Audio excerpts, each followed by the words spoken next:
varied history. And with that, I will turn it over to Peter, besides which you have some homework he wants to do. We were wondering what it was. Okay.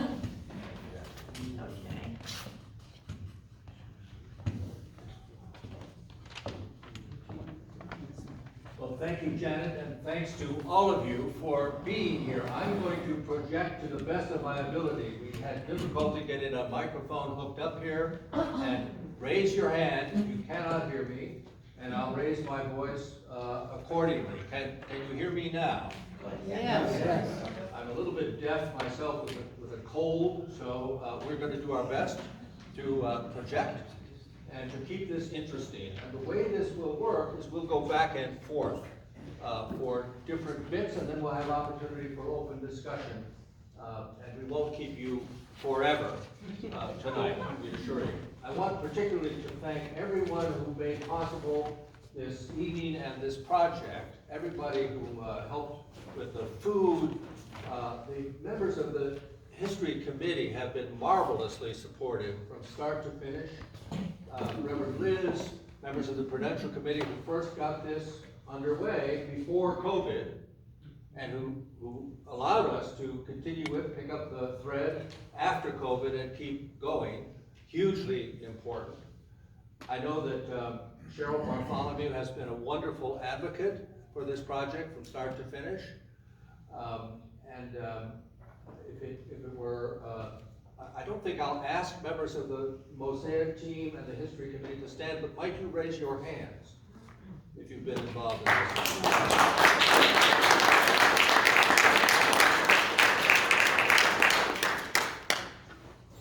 So this research project has a goal, and the goal is to help our church understand a significant part of its history, 150-year span, beginning in 1720 and running up to the war between the states.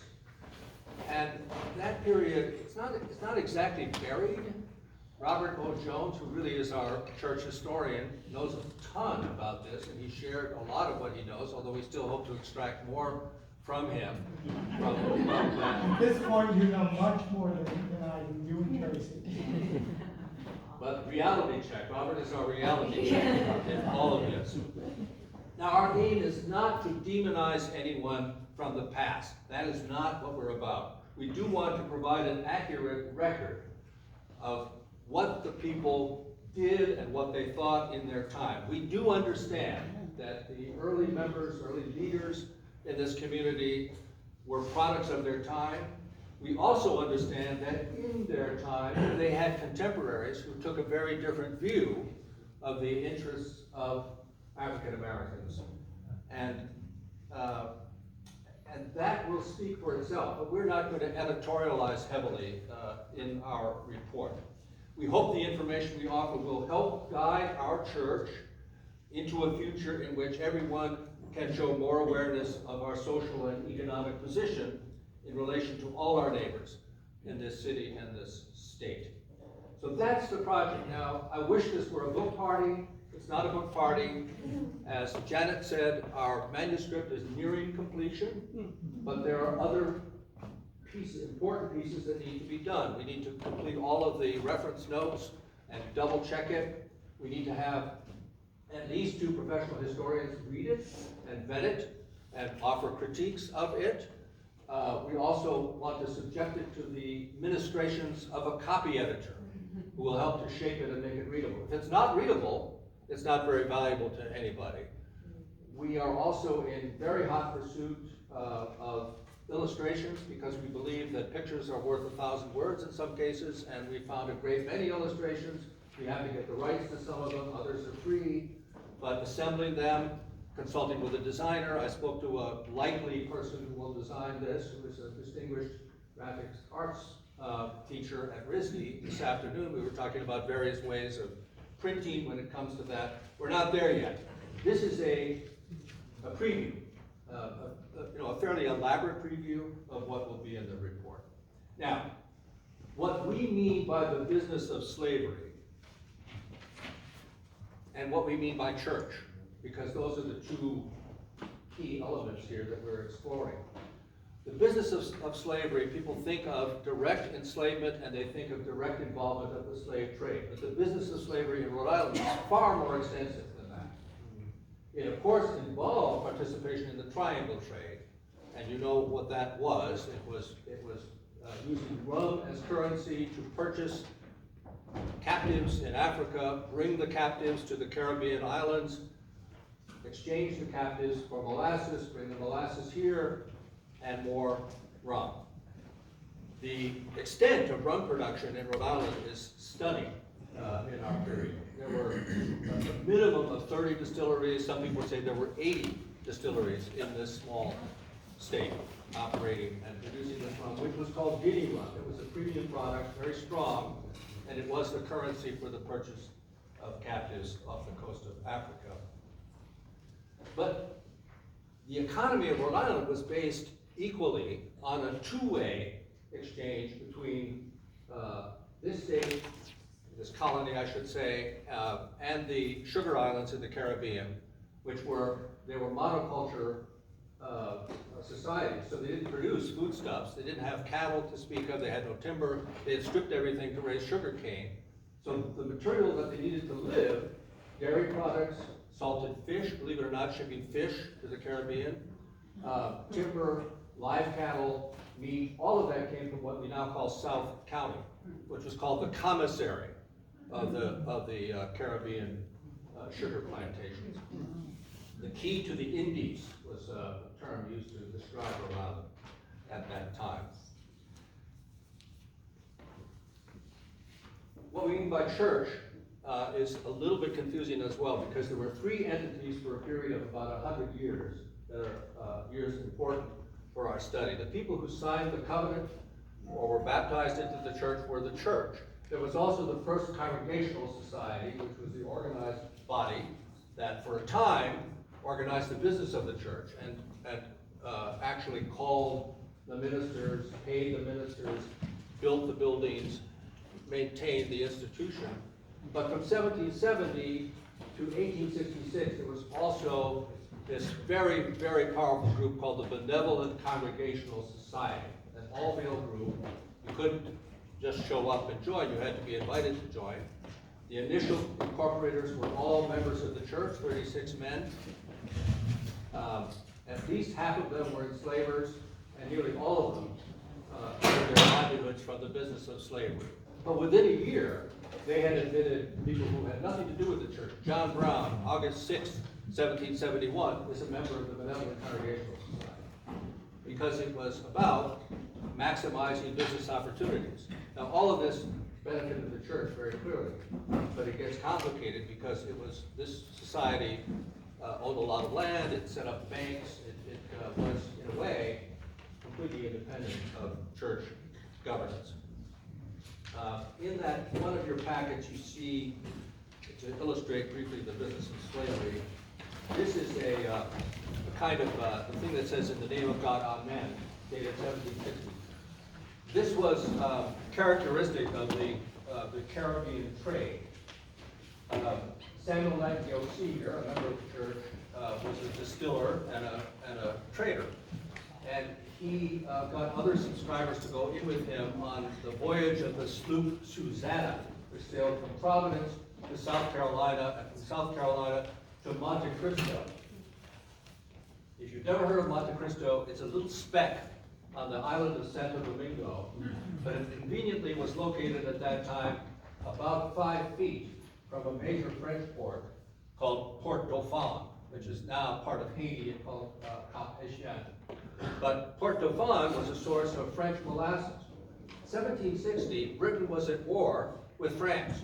So the Rhode Islanders are trading with the enemy, and they're smuggling molasses here because they took molasses from any source from which they could get it. 4/5 of the molasses that was distilled into rum in Rhode Island was illegal. 4/5, not from British sources. By the way, this little maneuver in Monte Cristo, they would sell their products for cash in one of the British islands. They would sail into Monte Cristo. They would put the Rhode Island sailors on the ground, they would put Spanish sailors on the ship, they would run up the Spanish flag, they would tiptoe across the harbor, they would get the molasses, they would tiptoe back, they would unload the Spanish sailors, put the Rhode Islanders back on the ship, and sail to Providence. Now, the Crown, London, knew this was happening, and for a long time, they looked the other way, and then they didn't. In the 1760s, they didn't. And they said, we're going to enforce the Molasses Act of 1733, and we're going to start enforcing the Navigation Act. And the Rhode Islanders went berserk, because this was their bread and butter. And that, as John Adams said in 1818, looking back at the American Revolution, in a way, rum was the source of the American Revolution, because the Rhode Islanders were the most fervent for independence. It was part of their undertaking, and my time has not expired. I do want to say that in our report, we will discuss the business of slavery, we will discuss what is meant by church, we will talk about the two revolutions, the American Revolution and the Industrial Revolution happening back to back, and what that meant for the business of slavery, from sugar to cotton as the commodity that produced all the wealth in the state and all the wealth from our church. We will talk about what we call North by South, the number of Rhode Islanders who ended up in the South running plantations, members of this church among them, several members of this church among them. And we will discuss in the 19th century the problematic nature of benevolence, charity in Providence, and the gender issue, and most importantly, foregrounding, to the extent possible, the lives of the black people who were impacted by the actions of the white people. And that's my segue for Traci Picard.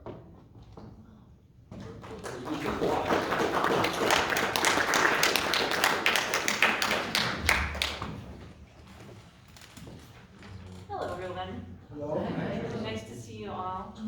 So we are going to go right into how do we actually conduct the research. So imagine you sit at your computer, open up Google, you type, tell me about slavery in Rhode Island. Okay, so you may get some interesting materials. You're going to get top down, right? We've done a lot of work in Rhode Island about unraveling who were the enslavers, who was keeping enslaved people in their homes or selling them, right? And that is great, that's great work. But what about the enslaved people themselves? They're not in the Google machine, right? Very rarely. In order to really get at the story, the names, and the lives is extremely difficult. And we kind of have to enter into it from different angles. I was talking with a good friend the other day, and he said, these stories, which sometimes we can't find in the archives, we can find in the buildings and the landscape. For example, in the Newman Cemetery in East Providence, there is a headstone for a woman named Anna. Anna was enslaved by the earliest Jabez Bowen, who's buried out in Newman Cemetery. He's from Providence, but his wife was a East Providence lady, and they're buried in East Providence, and their enslaved servant is also buried there. Her name is Anna, no last name, just Anna. And she was one of the first headstones of an enslaved person I came across. Not much paper, not much of a story, but her name is in the landscape itself. Her stone, right, is out there for us to find. And this comes up regularly in Providence as we walk around. Many of the buildings were built by enslaved or free people of color, and we still see little traces. Interestingly, in log books, so that is payment for labor, we can find names of people who worked here in the meeting house. And it's interesting because it's not coming from their voice, right? It's a big lack that we haven't been able to find a diary, a journal, but we just do the best we can. I mean, at the very least, trying to find who really built not only the building, but the entire community, right? Who contributed. We found Bristol Nightingale, who worked on this meeting house in 1794. I'm sure you all know it was not this building, right? It was the ancestor to this building. Bristol Yama, Cato Slocum, Fleet Hull, someone who's only referred to as Negro woman sweeping the meeting house.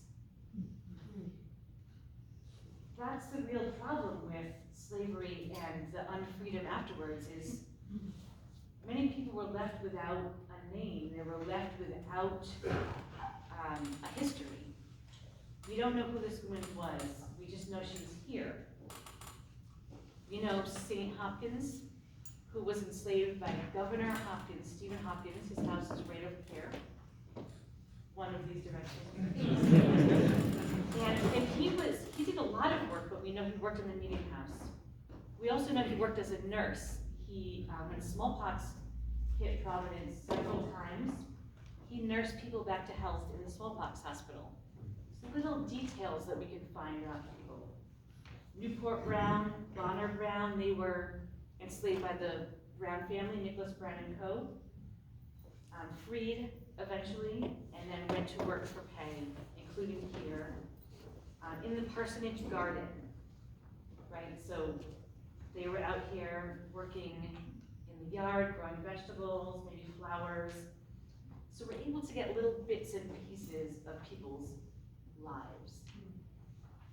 Honestly, I feel like it's not enough. It's not, it doesn't satisfy me to only have these little pieces, but it's what we have. When a researcher goes to the archives, again, can you just type in person enslaved by the Unitarian Church? No, right? You really have to come at it from different ways. You have to go into the index and be creative with search terms. When the archives were indexed, they weren't thinking often that we would want to know these stories.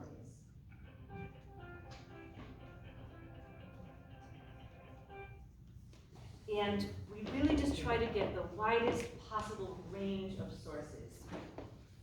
My secret, don't tell anyone, but my secret to research, always look at miscellaneous. Anything people don't know how to file or what to do with is in a box, in the back, in the basement. And sometimes that is where we can find things. And ultimately, we've had to figure out how to organize the information, how to make charts. You may note that we've got a beautiful chart here where we've tried really hard to sort out which person, who was it? Is it junior, senior, dad, child? Who was connected to who? And really making visuals to understand. But most importantly, the way that we've let this research unfold is to believe in the process. To say, I'm going to find something, no matter what. So that is the method that we've been trying to use to get in there. In terms of what types of documents, we've got marriages recorded, baptisms, we've got legal contracts such as an indenture, that is an agreement to labor for a certain amount of time. We've also got a manumission document. Sometimes that will be in city archives when an enslaver, for whatever reason, sets the enslaved person free. That's manumission. And around the 1780s, especially 1784, there was an act to free all enslaved people born after that date. So we really, after the revolution, we start getting more and more of these documents. It becomes much easier and there's a lot more records. So all of these different types of things, going kind of creatively and looking for as much as possible is the method we've been able to use to get at some of these things. Okay. I'm going to talk a little bit more. I'm going to talk a little bit more about money.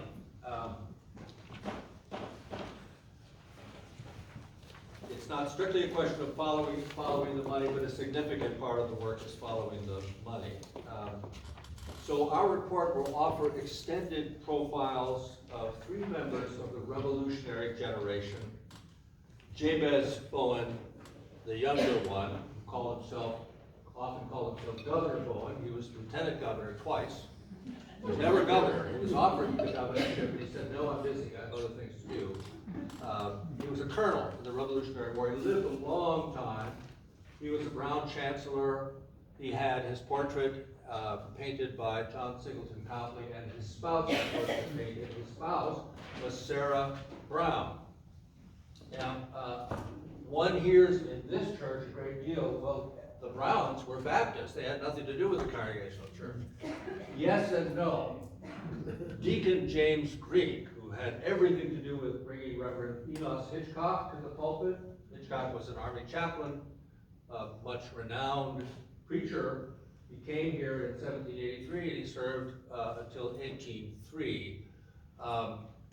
James Green, in whose house Mrs. Hitchcock lived during the Revolution, was a Brown. His mother was Martha Brown. If you look at this joint, the reason I giggled is that I did this, and it's kind of embarrassing. In the report, as published, you'll see this and the Nightingale family tree on this side, and you'll see the connections between the two. There's only one Nightingale here, and there's a reason for that. This is mostly Bowens, but Jabez Bowen, Colonel Bowen, married Sarah Brown, and by marrying Sarah Brown, he became the brother-in-law of Moses Brown, who married another daughter of Obadiah Brown. Obadiah Brown is the man who raised the 4 Brown brothers of fame or infamy, however way you wish to say this. So they were business partners and good friends for all their lives long. Dr. William Bowen, Billy Bowen, was also a childhood companion of the 4 Brown brothers. They grew up together. He was particularly close to John Brown. So these connections are endlessly fascinating, and I can't tell you how many hours because I can't get enough. It's addictive. Traci knows I couldn't sleep because we were trying to figure out the Samuel Arnold problem. Samuel Green Arnold is a very famous person in Rhode Island history. His son was a senator. He was married into the Green family, Welcome Green.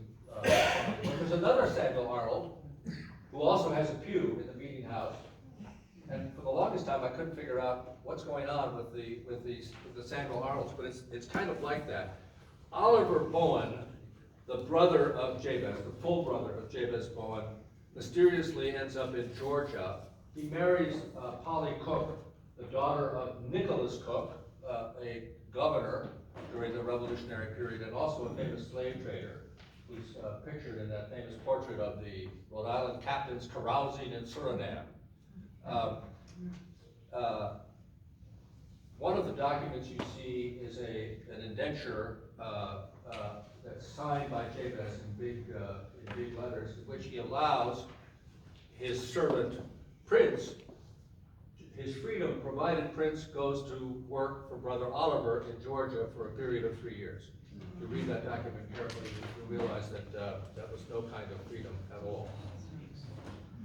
Another profile, extended profile, is of Darius Sessions, another lieutenant governor. Darius Sessions is important for all kinds of reasons. Sessions Street in Providence is named for Darius.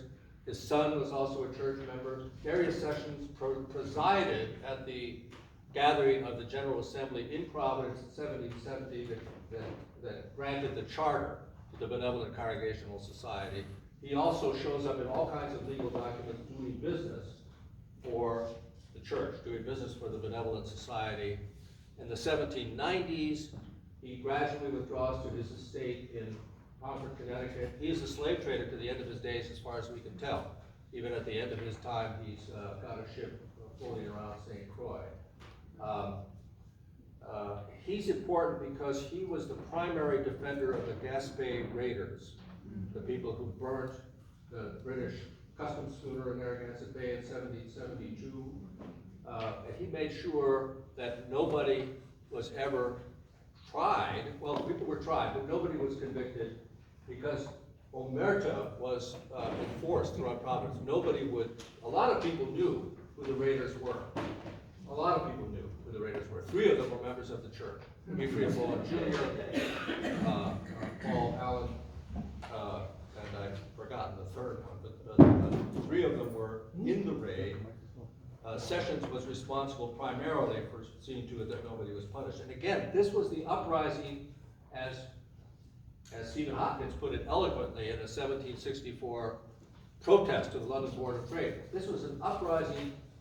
Hopkins said to the London people, don't you understand that we can buy your goods because we have money? Where do we get the money? We have 30 ships at this time bringing slaves from Africa and bringing rum back to Rhode Island. That's where the money comes from, don't you understand? That pamphlet was popular. It was reproduced all throughout the 13 colonies. This rather bad drawing calls attention to this firm, which was founded the same year as the Benevolent Congregational Society, and whose activities intersect the Benevolent Congregational Society significantly. Traci mentioned the Parsons. The Parsons was built for Reverend Hitchcock in 1783 in a large parcel of land in the northern part of Benefit Street. The parsonage is still there, 93 Benefit Street. Until recently, there was a sign that said Benevolent Congregational Parsonage. I'm sorry the sign was taken down. The people were paid, the workers were paid in rum. We don't know whether enslaved people helped to build it. We do know that enslaved people helped to clean it and maintain it. Then Hitchcock was given another parcel of land, 20 acres, running up toward Prospect Street. And that land was owned by the Benevolent Society for a long time. There's an illustration of a house marker here that's on Congregational Street. This is 104 Congregational Street. I live around the corner from this house.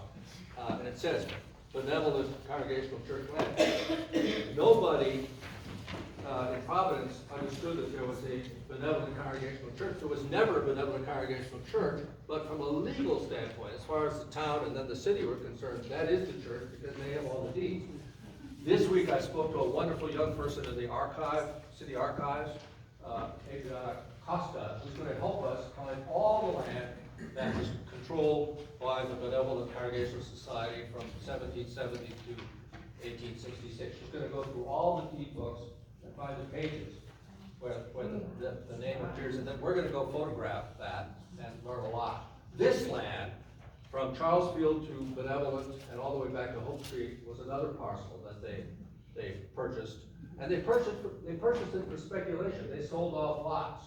The house of Charles Libet, that's right over here, beautiful big yellow house, was sold to him in the 1840s by the BCS.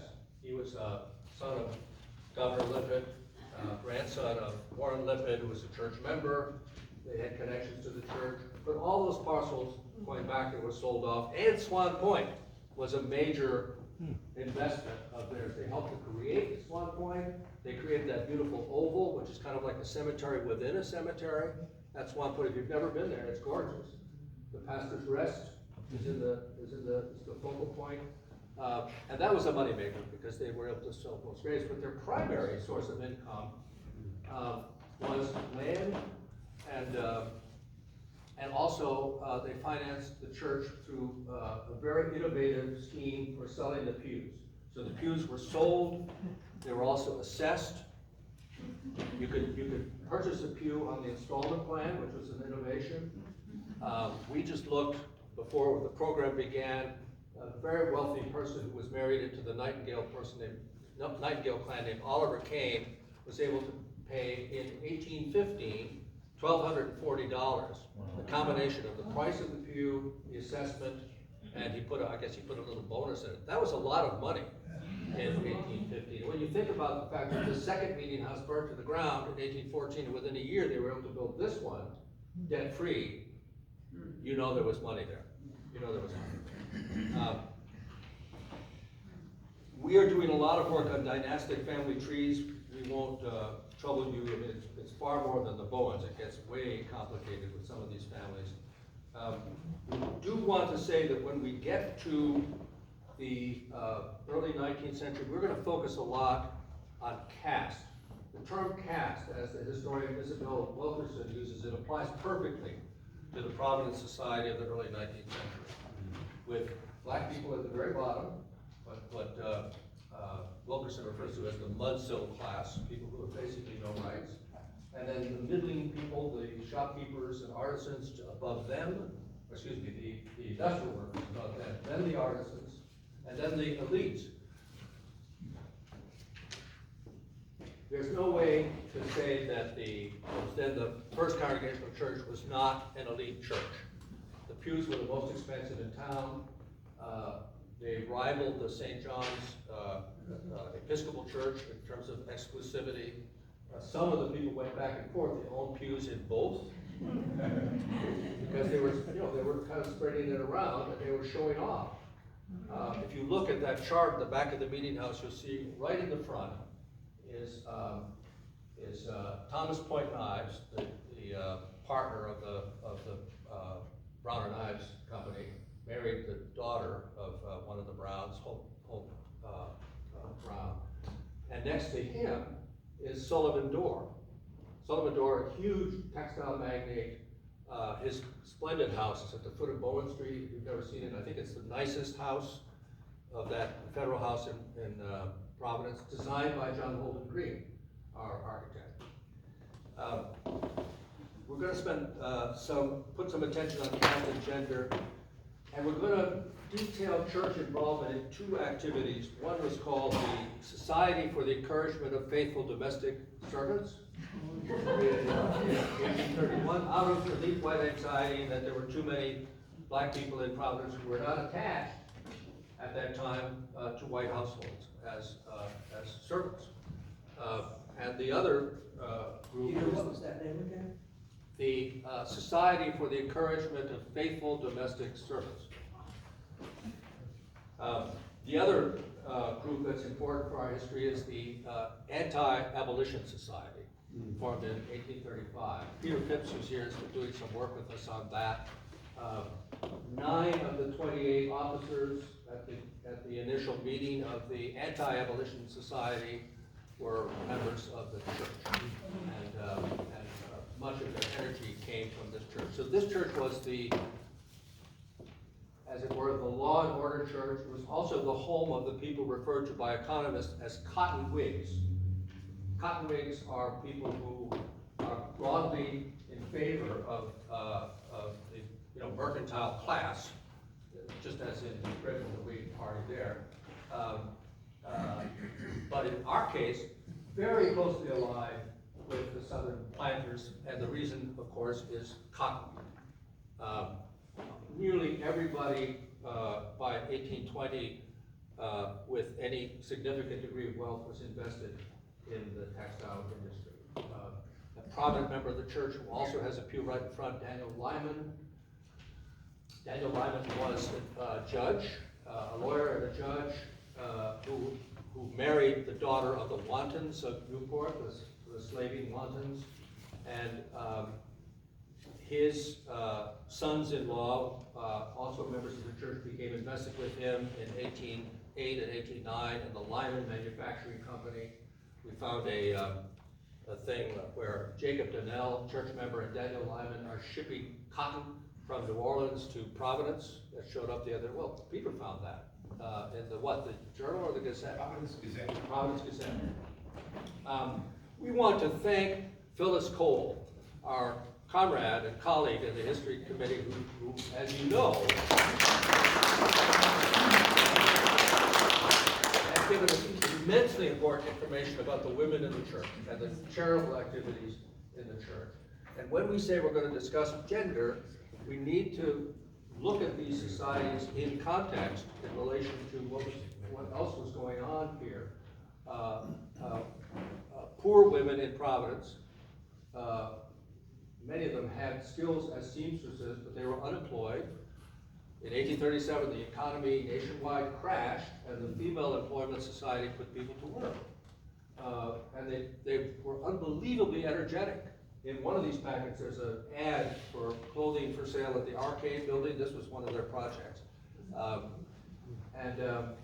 That originated here in this church, in the vestry of our meeting house, the whole thing.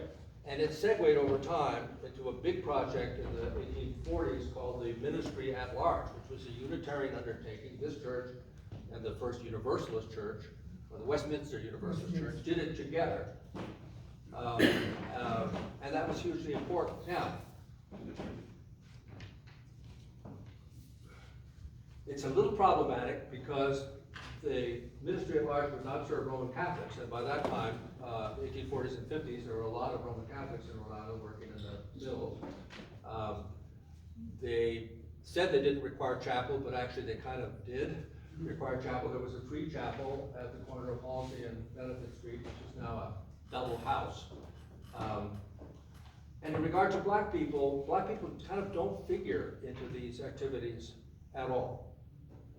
There is a little diagram in one of the packets that mentions that the Female Employment Society, members of that society, had by far the highest percentage in town of servants living in their houses and working in their houses. Inevitably, these were elite people. And although they protested the miserable wages being paid in the mills, it was their husbands and brothers and sons who ran those mills. So it is a complicated story, to put it mildly. One last personality, Samuel Brigham was the first mayor of Providence. He was actually the driving force behind the Society for the Encouragement of Faithful Domestic Servants. And then there was this riot called the Snowtown Riot, which was white violence on black people. And Brigham kind of rode that to office as the first mayor. And we will print excerpts from his first address to the citizens of Providence, but he says, the health officer of the city must have the power to bind out and remove disorderly people of color. And that was usually the term used for black people, disorderly, or else in the case of these riots, insolent. A little story about Joseph Nightingale, the distiller. He died young. He died young, according to the diary of Reverend John Pittman, the minister of the First Baptist Church, of apoplexy, because he felt insulted by a black man, or Negro man. So the proximate cause of Joseph Nightingale's death was racism. Traci, your turn. Tough act to follow. Okay, so we're going to wrap up this part with a couple of brief vignettes about people of color that we have been able to find.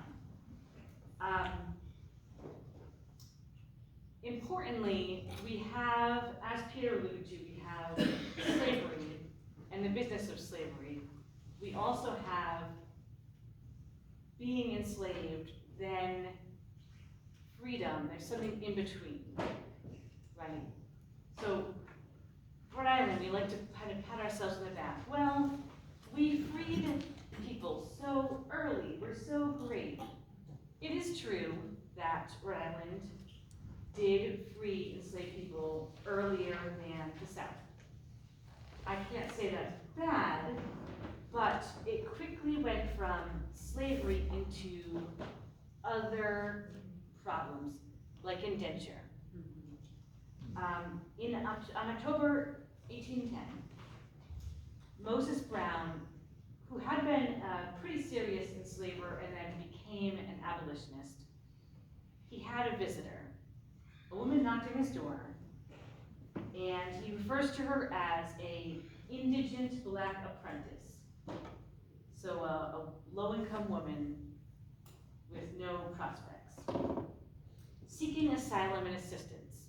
It was known that once Moses found the light, he would help people trying to get freedom or trying to get a job, trying to get a place to live.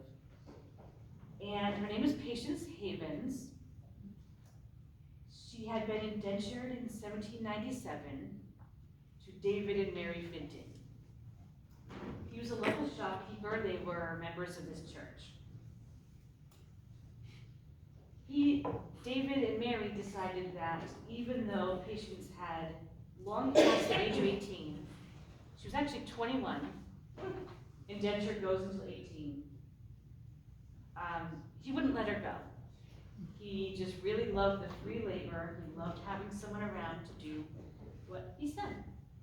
Finally, she ran away, and David Vinton ran after her and stole all of her clothes, so she couldn't leave. Of course, in 1810, a laboring woman would have very little clothes. So it's not like there was a Macy's where she could just go get more, right? That was it. Moses said, okay, I'll try to stick up for you. And they were very mad.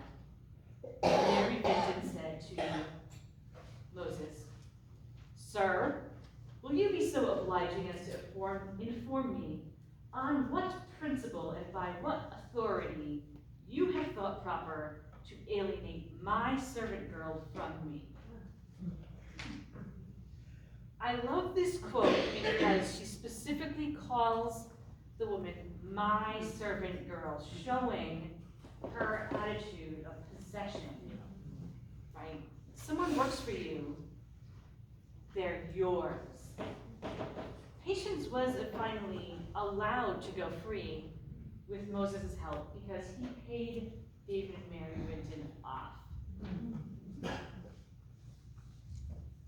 We also have the kind of swirling mystery of Cesar Hitchcock. Cesar had been purchased by Dr. Enos Hitchcock in Newport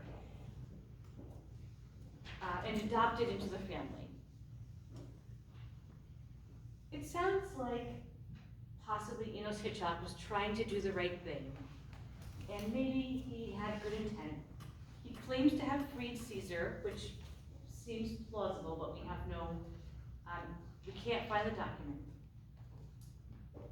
But Dr. Enos Hitchcock was a great advocate for literacy and for education. And let's take a quick peek at our documents here. After Dr. Hitchcock passed away, he left Cesar one big share, which was great. That's very nice. It's much less than he gave to everyone else, but still. And in order to get it, it was held in trust. Cesar wasn't trusted to own this on his own. He would go every few months to the treasurer here and say, "Here I am, I'm ready for my share." Okay, Cesar would sign. Cesar signed his mark up until the day he died. He never signed his name on these documents. So when we're talking about this in-between stage, why would Dr. Hitchcock, who was so strong an advocate of literacy for everyone else, never give that gift to his own adopted son, right? If he thought of him that way. So there's a lot of mystery in what happened. And we can also get the last clue about how he felt, or how, let's say, how Cesar was perceived from his headstone. To the memory of Cesar Hitchcock, man of color, who died on the 10th day of September, 1833. The religious example and pious instructions which he received in the family of the late Dr. Enos Hitchcock, with whom he lived many years, had an abiding influence on him through life, and rendered him an acceptable member of the Christian church. In all his course, he exhibited an exemplary faithfulness, integrity, and uprightness surpassed by none. It sounds like a nice memorial until you dig in. I don't know about you, but on my headstone, I don't want the name of anyone else who cared for me. I'm my own person. Dr. Hitchcock isn't framed as in relation to someone else. He is himself.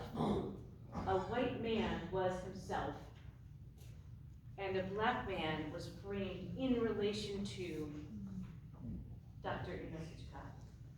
And he was allowed to join the Swan Point cemetery because he was taught and rendered acceptable through that relationship. So there's a lot of complication there. Even after freedom, people were still attached to the enslaver.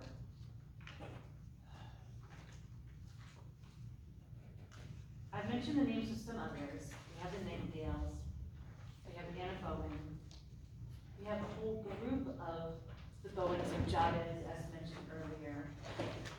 And this will all be in the report. We don't need to hear every single person now, but I'll close with Daniel Morse.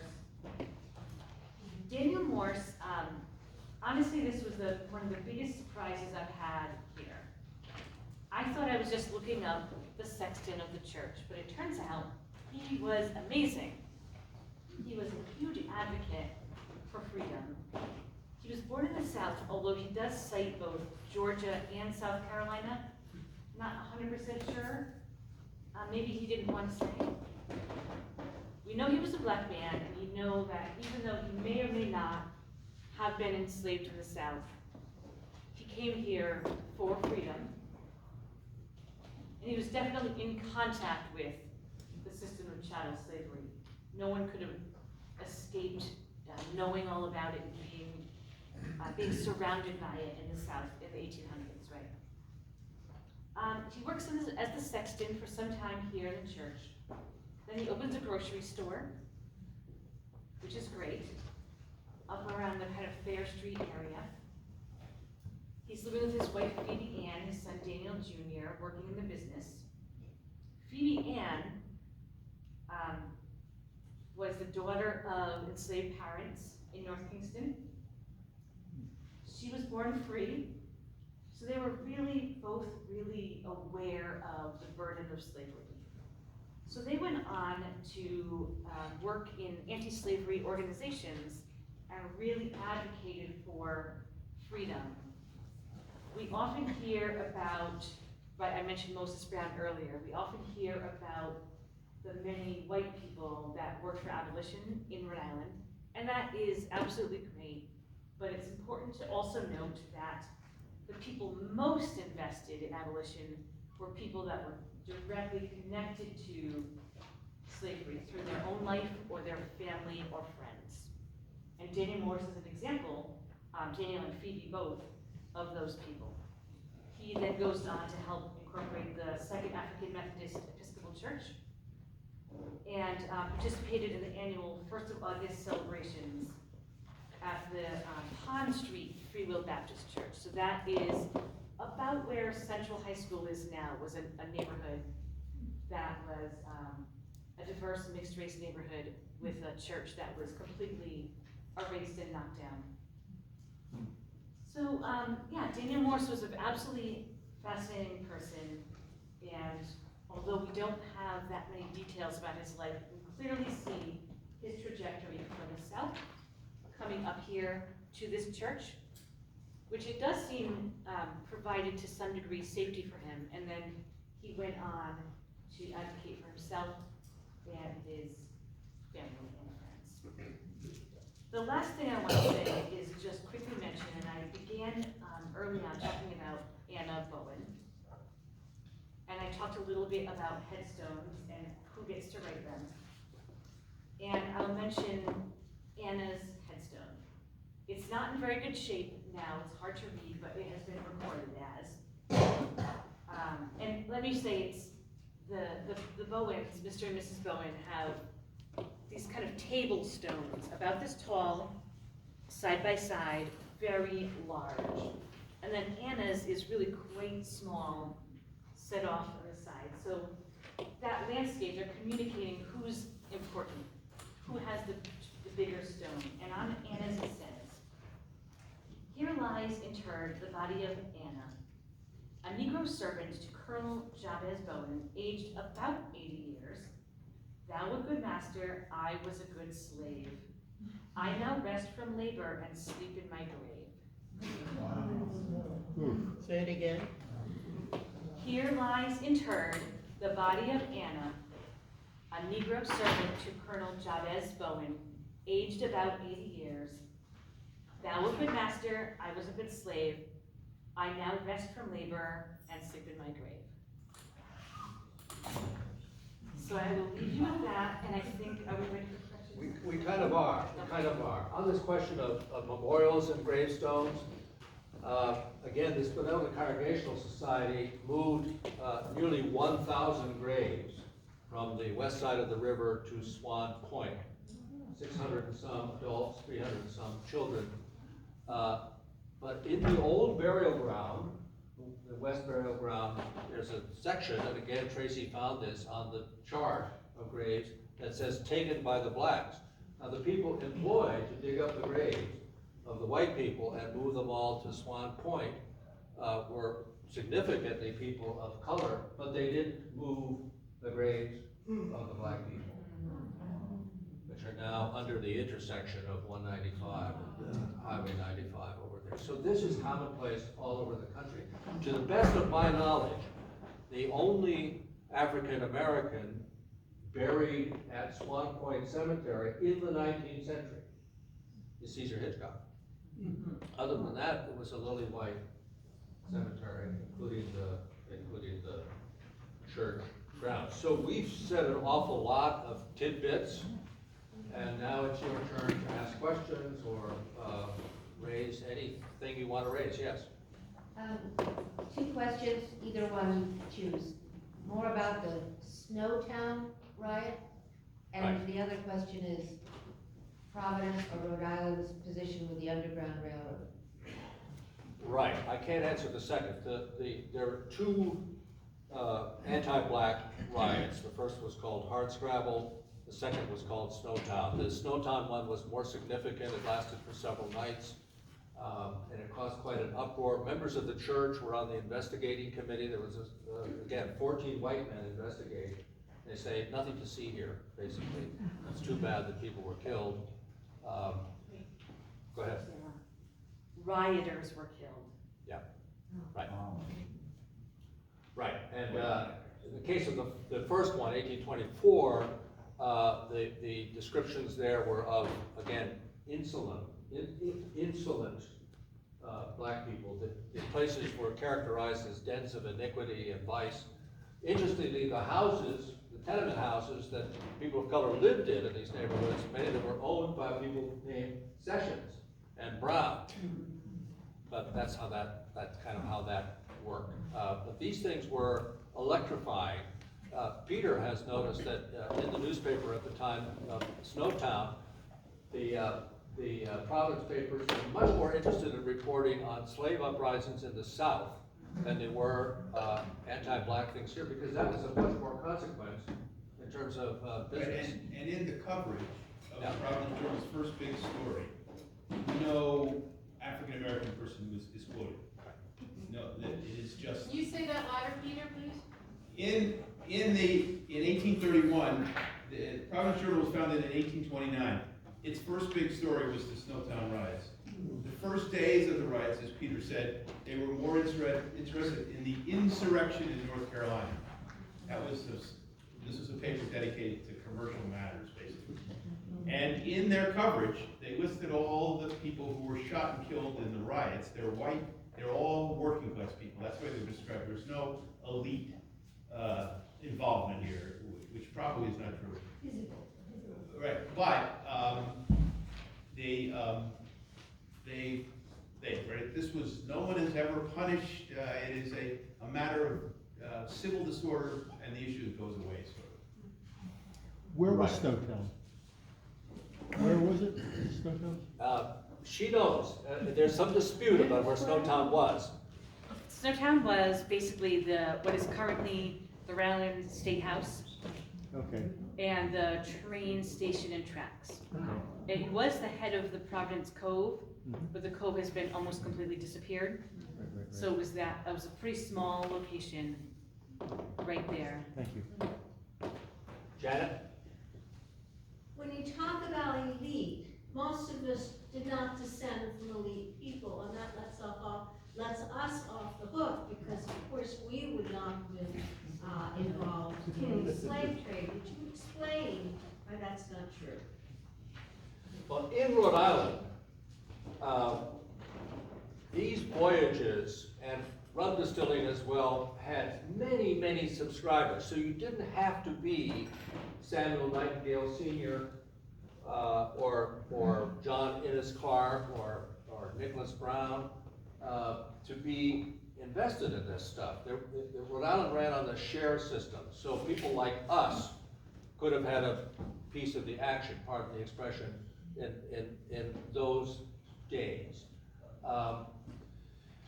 And you know, the meeting house here was interesting because it had the most expensive pews in town. It also had pews that you could get for $30, which is not nothing. But a man named Ruggles, who had very little money, could theoretically, you know, rub shoulders with Thomas Point and Ives in the meeting house. One thing we are not able to determine, Robert may know the answer, what about the black people, Cesar, for example? All the pews were spoken for pretty much, not right away, but within a few years, including up in the gallery. If black people wanted to worship in our church, where did they worship? In the Baptist church, we know they were in the balcony, because in 1821 they said enough about that, and they were fed up and they left and formed their own church and built their own meeting house. Here, we don't know. I don't know. Maybe one of you knows, tell us, because that's very important information. I can't imagine that black people were entirely excluded from the building. There were baptisms, there were marriages performed here, weddings performed here. But it's a mystery to me, because if all the pews have the names of white people attached to them, where did black people go? Yeah. I don't have an answer for you on that, but I have a question. In the 1800s, was sort of the integration of the economies of textiles and cotton, you know, where Rhode Island was making a lot of money off of the textile trade, and I've heard that Rhode Island was the chief manufacturer of shoddy cloth, Yeah. which was the slave clothing basically in the South, and so they would, you know, use the short fibers and also jute to make this shoddy cloth and send it back down. So I'm just wondering about that economic tie. That was a huge business, and Frederick Law Olmsted, who became the famous landscape architect, Central Park, Prospect Park, and so forth, on the eve of the war between the states, made a trip and put his report in book form, calling it the Cotton Kingdom. And he said that the enslaved people in the South wear this material called kersey, which is made in Providence, Rhode Island. Now, technically, he was off a little bit, because most of it was made in South County.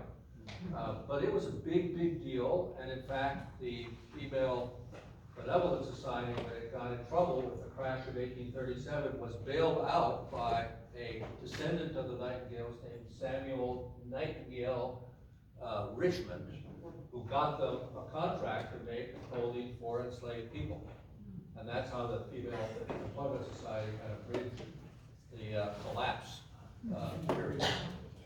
Phyllis, if I'm wrong about that, speak up. I was just about to say the same thing. Right. That they were gonna go under in their first year, 1837, and it said in the report they wrote at the end of that year that they'd been bailed out by Samuel Richmond by making, I think they said, coarse horse cloth for the southern market. For the southern market, that's exactly the word. Lindsay the Wilson. word. So it was not cotton cloth, it was a mix of stuff. Another member of the church, a U.S. representative named Tristram Burgess, a big family in this church history,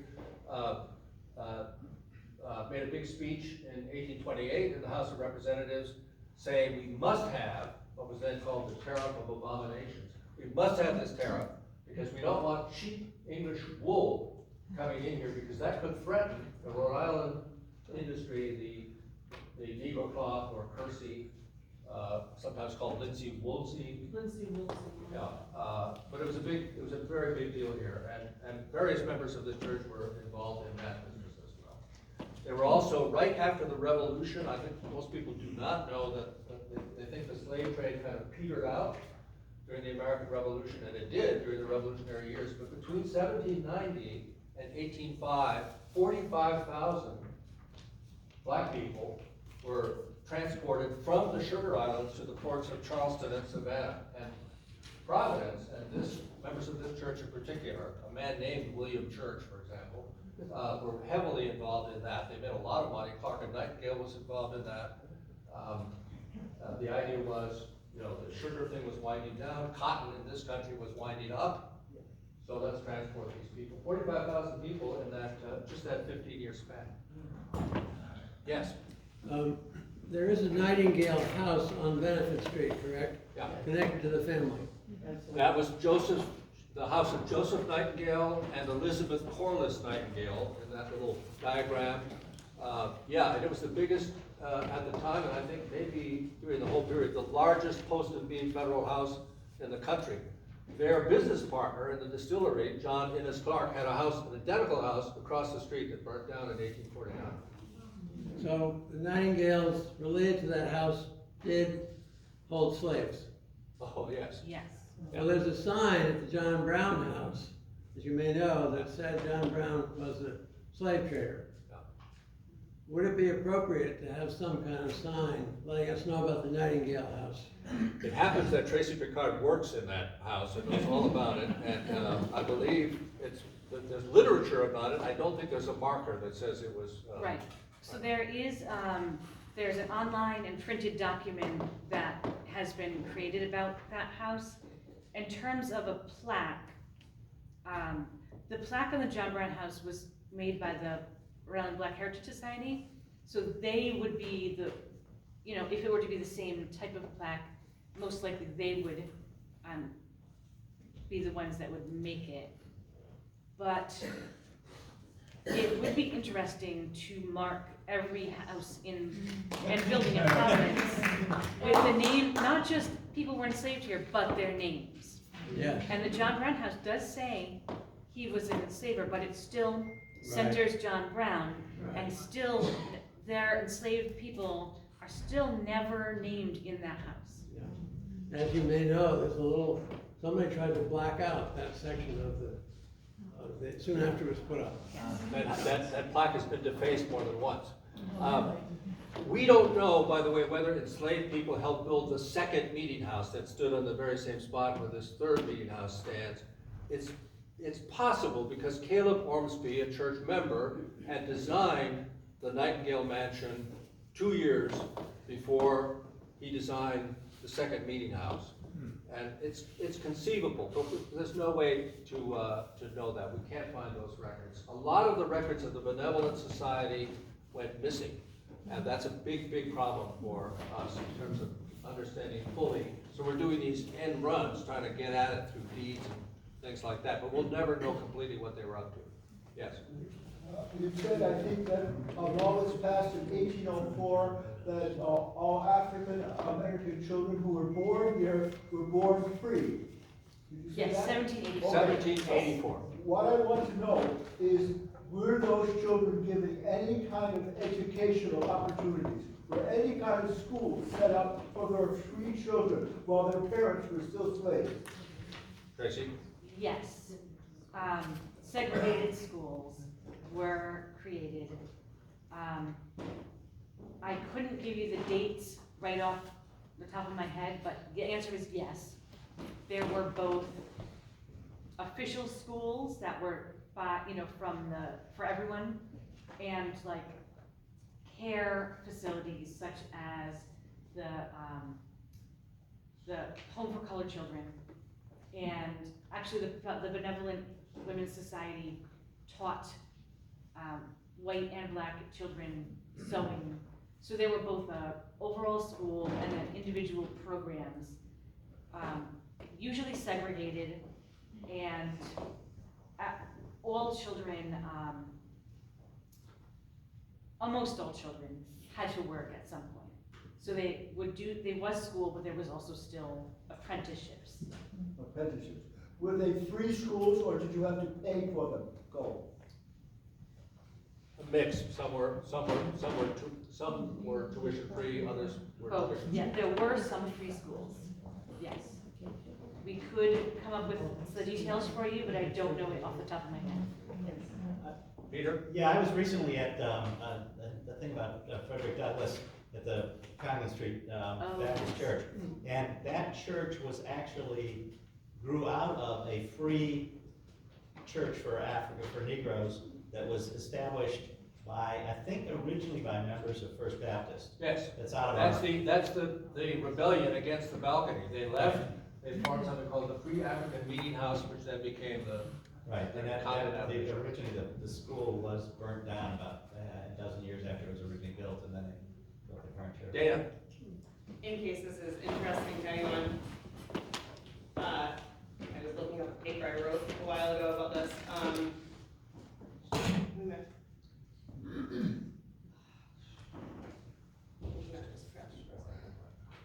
One second, I'm gonna just read this. Okay. Sorry. Okay, records of education in Rhode Island show the establishment of schools as early as 1640. An early attempt to institute publicly funded education for all white inhabitants was given to every town, was legislated in 1800, but then repealed. In 1826, every town in the state had a school, but only Newport and Providence were still supporting free public education, and the education of non-white students was given little, if any, consideration. Opportunities for children to receive a quality education were uneven. In 1828, the General Assembly took steps to address some inequities by establishing permanent state funding to support public schools, but unclear about for students of color. Thank you, that's a good capsule. We're going to take two more questions, and then we're going to, Traci and I will stay, and we want to hear from you about what to do with all of this stuff. I mean, we'll get a report, but how does it affect us? We don't have time to get into all of that tonight. Tom, you're on. Yeah, the Constitution had a section that talked about representation and how black people would only have 60%, they'd be counted 60%. There must be some record keeping of that. And did Rhode Island keep records of slaves in reporting back for their representation in Congress? And then the second question, follow-up, would be, was there any taxation on people who owned slaves? Well, there was for a while. Road construction was financed by taxes on people imported to Newport. We know that. And Newport was way ahead of Providence in terms of actual slave trading. In terms of counting black people for representation, I don't think that ever happened in the North. Numbers, but often not names. So the census would say, household of, this guy.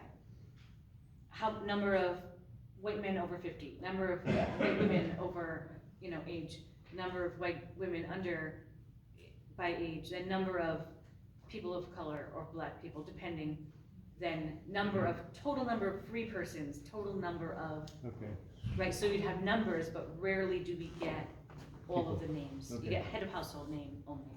All right, two more, here and John. Yes, well, during this period you're looking at, the industrial age was growing. Right. And there were factories. What I'm interested in is the factory workforce. Did they ever use a lot of black slaves in these factories? No, African American men were not allowed to work in the textile industry, which was a huge blow. as textiles became the employment place. I mean, what happened was the owners of the mills imported initially French Canadians, then Italians, people from all over the world to work in these factories, but not black people. And that was an incredible blow, because 2/3 of the African-American men in Providence in the 1820s were considered common laborers, stevedores and so forth. The one place where black men could find decent work was in seafaring, maritime. Seafaring, maritime. So were they mostly agricultural workers? Labor. They were common laborers, and domestics, common laborers, What I'm grave diggers. wondering is the workers in the factories were French and other groups, white groups. But the conditions they worked in, were they any better? Their lives, the level of poverty these people were living, was there any real distinction between the miserable lives that blacks were living and the miserable lives that the workers in the factories were working? Well, that's of course the argument made by Southern slaveholders, who said, look to yourselves, right? The way you treat your workers is no better than slavery. We would argue it was significantly better than slavery. They weren't great, believe me. The wages were miserable, the hours were long, there were children working in those mills. It was miserable. And you know, again, the owner class, and President Francis Wayland Brown at the time considers himself the first political economist, said we gotta have cheap wages because that's where you make money. Yeah, point. He called it child labor.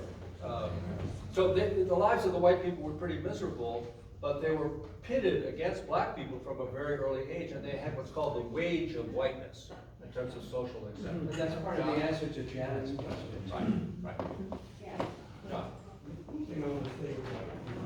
Can't hear you. It's like the first time I met you and was having this discussion. It's really, really informative and extremely hard. I can't hear you. I said it's very informative, but it's very heartbreaking. Heartbreaking. Right, I think we all feel the weight of this, and the question has been put to me by members of the community, well, are you gonna tell our church that we somehow need to pay reparations? My answer is consistently no, but we do need to think about reparation. What does that mean in terms of how we live now in relation to people now whom we don't know in this state, in our, not, you know, Rhode Island's tiny. Within, 3 miles of where I live, there are people who don't have food to eat. So, the guidance we get from this informs us living forward and living conscientiously. And I mean, this is all of our business going forward. And we should use knowledge for transformation. That's what it's good for. And not sit on the shelf, but use knowledge.